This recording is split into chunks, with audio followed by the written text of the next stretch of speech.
Looking at Bach's Badinerie from his second orchestral suite in B minor reveals a great deal about his immense craftsmanship as a composer. In this article, therefore, I want to look at and learn from his craftsmanship. To start, we will discuss the texture and instrumentation of Badinerie, followed by larger and smaller scale issues of tonality and harmony. Finally, we will look at Bach's use of melody and motif. Bach's Badinerie is primarily for an orchestra comprised of flute and string orchestra, with the string orchestra including what is known as a basso part. The basso could be a bass instrument within that string orchestra, say a double bass or something like that, or cellos, or it could be a keyboard or plucked string instrument, typical of the Bach period, say a harpsichord or fiorbo. The delineation of a basso part with figured bass instructions that a harpsichord or fiorbo player could realise is reflective of practice during this time, the Bach period, or Baroque period. Furthermore, just as practice does, this shapes the composition, particularly in its texture.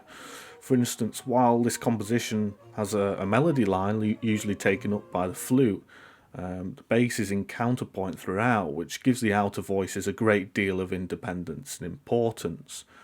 The inner string lines primarily realise the figured bass instructions that appear below many of the basso parts. In a lot of my on-screen figures and things, I don't have them included, but if you look at other scores, you'll often see them below the basso part. And I'll put a demonstration on screen. They're usually just a pair of numbers or a single number. If we extract the outer voices, the flute and basso, as I do in the following example, we can hear how much of the composition's energy and integrity remains. We can also hear the contrapuntal relationship between flute and basso in isolation.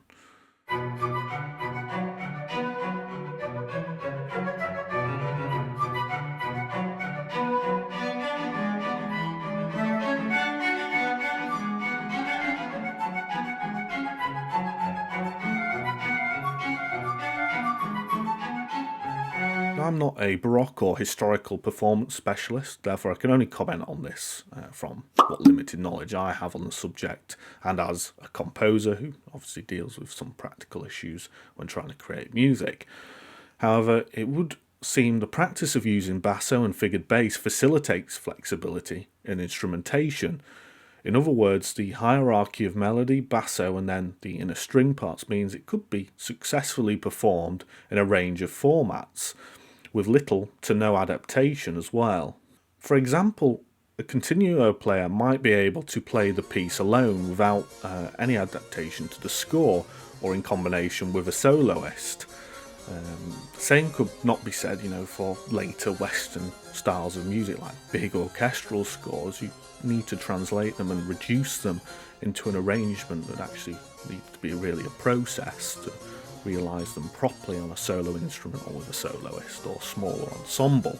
In the case of Bach's piece, as this Badinerie, as I say, you could play it with a soloist on a keyboard, as some people do.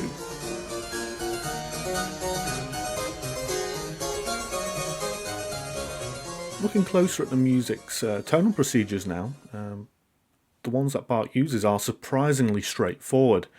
They also support the binary form structure of the piece. For example, the first section of the work starts in B minor and ends in the dominant minor of F sharp.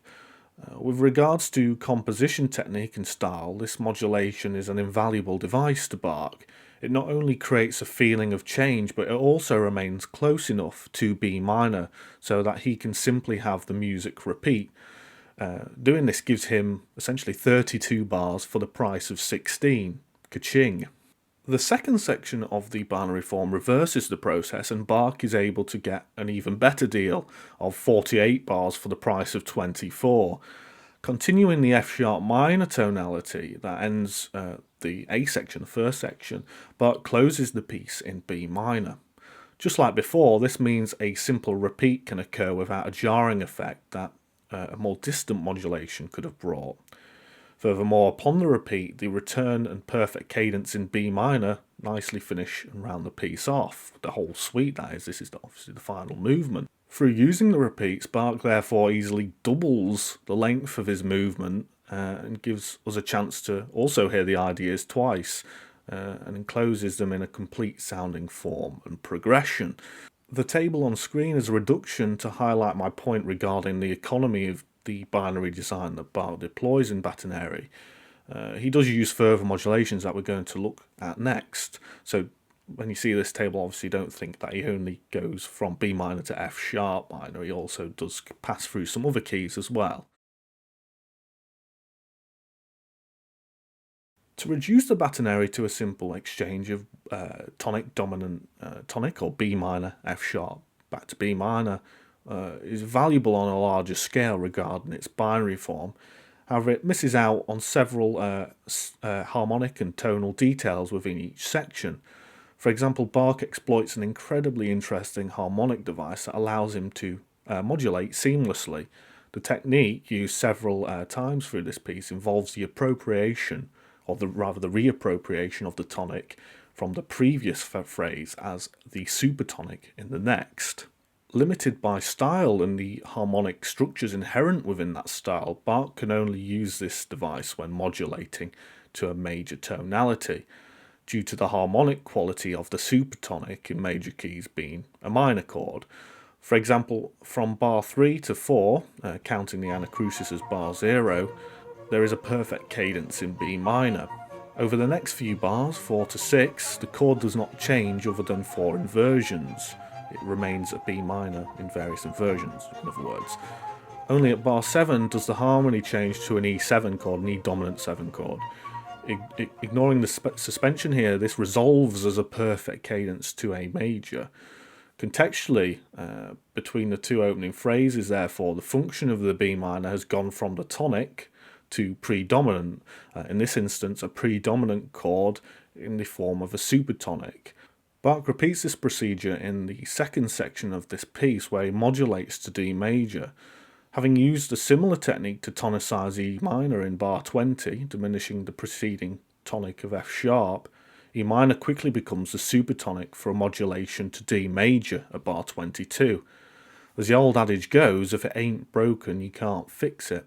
So in crafting a piece, why not use, as Bach does here, a device multiple times? He uses this technique of reappropriating the tonic as a supertonic in a new harmonic progression, and it creates quite a seamless effect because you have just essentially the repeated chord from the previous phase continue, and that leads into a dominant chord and tonicizes a new harmonic area. Lastly and briefly, it can be helpful to look at the tonal expanse of this composition from a different perspective. Doing so will give us an idea of Bach's thinking and an increased sensitivity to aspects of style during this time. The prevailing harmonic relationship of tonic and dominant, which we attribute most strongly to music of the classical period, did not appear overnight. It was emerging through the life of Bach and probably earlier as well. If we take, for example, a circle of fifths annotation I made of Mozart's E minor violin sonata, the 21st one, we can see how close the keys Mozart uses are. Compare this to Bach's Badinerie, and the tale is of even closer and more concise number of related keys. Of course, Mozart's composition is longer in this instance and aesthetically much different with regards to formal procedures. So it makes sense that Bach's tonal adventures in Badinerie are going to be more limited. However, the important takeaway here is that the harmonic relationship of the fifth was important to Bach as it was Mozart. Before breaking down the small motivic units that Bach uses to create this composition, some larger scale relationships are worth highlighting, especially when binary form, defined as an A followed by a B section, often leads to the misinterpretation that a composer has an A and a separate B idea. While a composer may have multiple ideas and may present them as the A and B section in a piece, that is not the case here with Badinerie. On a larger scale, the thematic material is insanely concise and is exposed very early in the piece.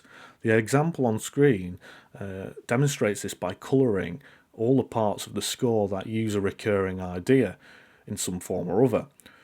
Two main ideas are in red and blue, and they undergo the most variation, while a third idea reoccurs in a slightly different form across each section of the composition. Ironically, despite being arguably less significant, it's where the flute sits back in the texture. It's a repetition of the third idea that I personally find most remarkable and quintessentially Bach.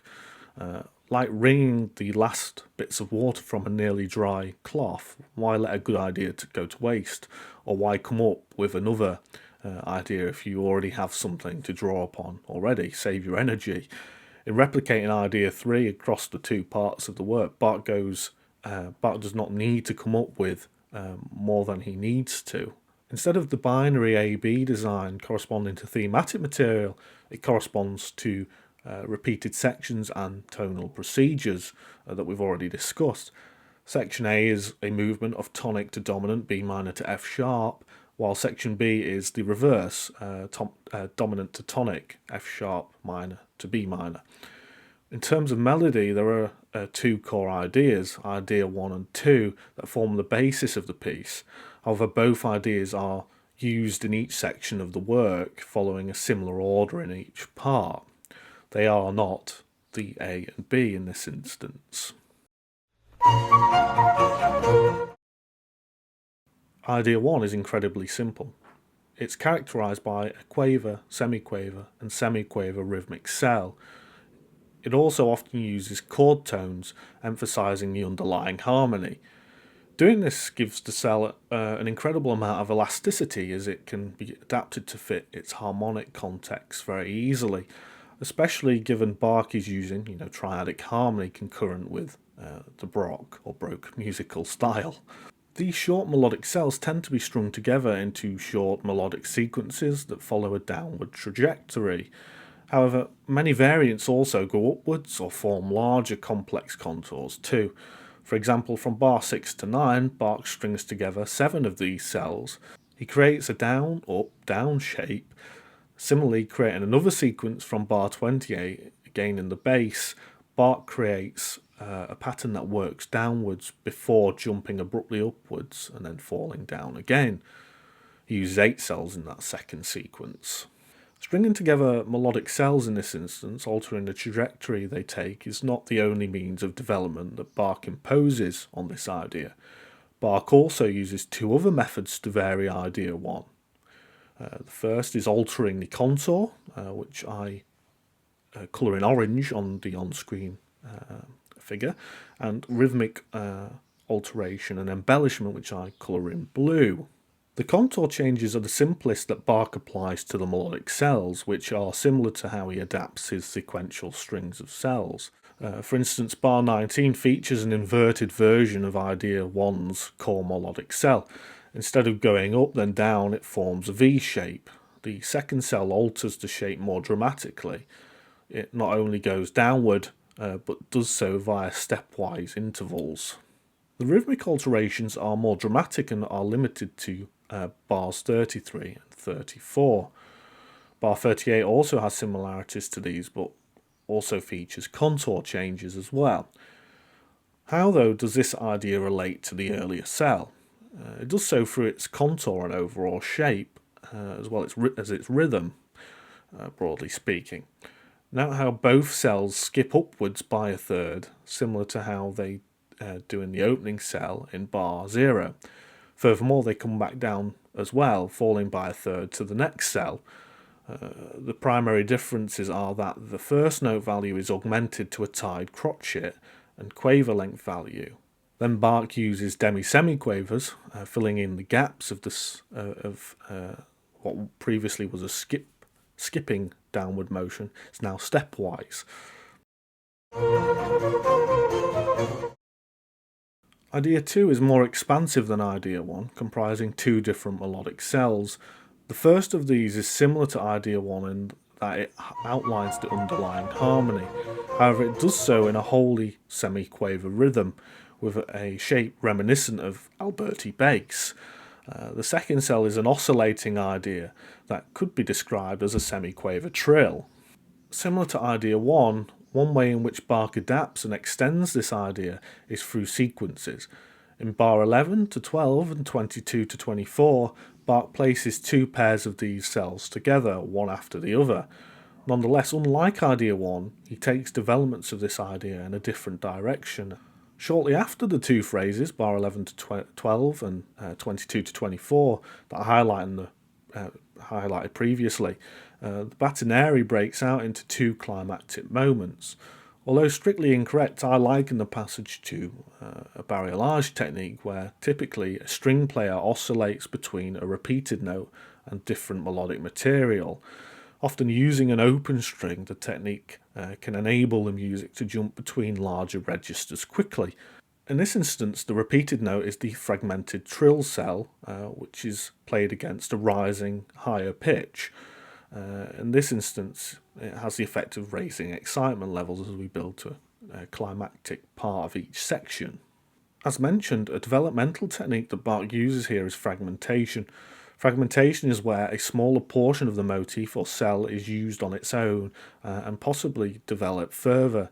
In this instance, as we've seen, Bach uses fragmentation to develop his material, allowing him to string together several cells that vary each time through the rising upper note of the barrelage idea.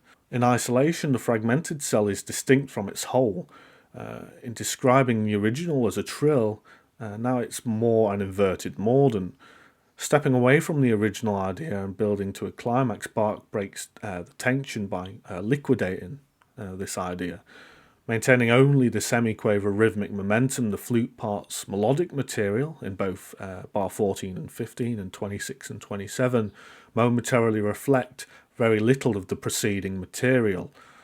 Liquidation, as defined by Arnold Schoenberg, is the process of eliminating characteristic features. Here the process involves the trill motif, which was fragmented. Replacing its final note with a rising melody is similar but distinct from the original motif. At the very end, none of the intervallic content or oscillating trill shape ideas remains, only the semiquaver rhythm.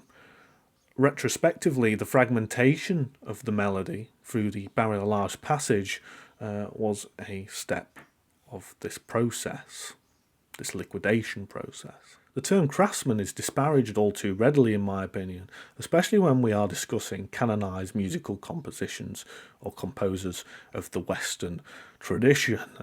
However, I think we do ourselves a great disservice by simply admiring Bach as an artist alone, elevating him to some form of divine status. There is no question that he was prolific and composed many great and moving works. However, he was also a human person. The only way to be so productive, so prolific, meeting the demands of his job, which often had deadlines as well, as a composer, he had to develop what I've referred to in the past as crafty skills. Bach's demonstration of well-oiled craftsman-like techniques in this piece is invaluable to us when analysing his works as composers. While the finer details may be less valuable to us, requiring stylistic reappropriation, they remain relevant on a fundamental and broader level. For example, we can use fragmentation and contour to develop any musical idea we have. We can even think in terms of musical cells if we weren't beforehand. We can also redeploy harmonic devices that we like or deem effective in different contexts, across or within musical compositions. In essence, we can all become a little craftier.